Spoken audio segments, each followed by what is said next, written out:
L'ovaire et l'utérus interviennent dans le fonctionnement cyclique de l'appareil génital féminin. Mais un autre organe joue un rôle essentiel dans ce fonctionnement. C'est une petite partie de la base du cerveau, appelée complexe hypothalamo-hypophysaire.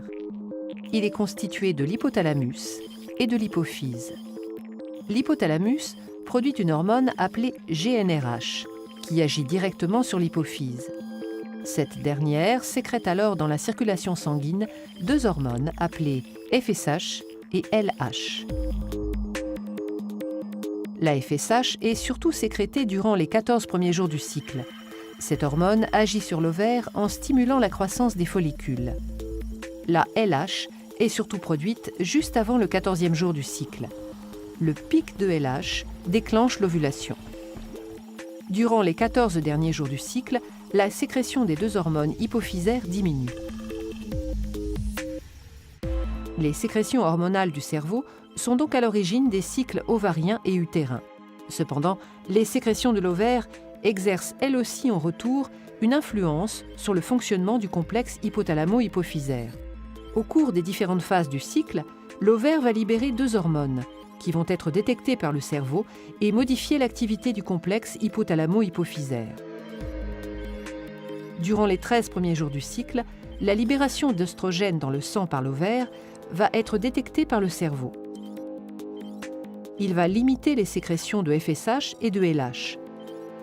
On appelle ce phénomène un rétrocontrôle négatif exercé par l'ovaire sur le complexe hypothalamo-hypophysaire.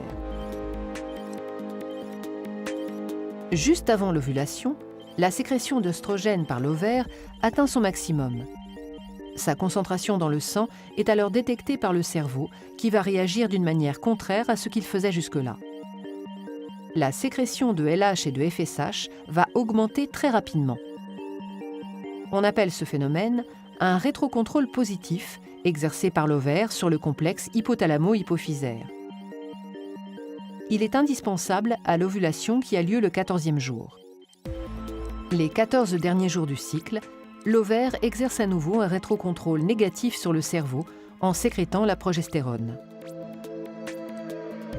Le fonctionnement de l'ovaire, de l'utérus et du complexe hypothalamo-hypophysaire est donc cyclique chez les femmes à partir de la puberté et jusqu'à la ménopause.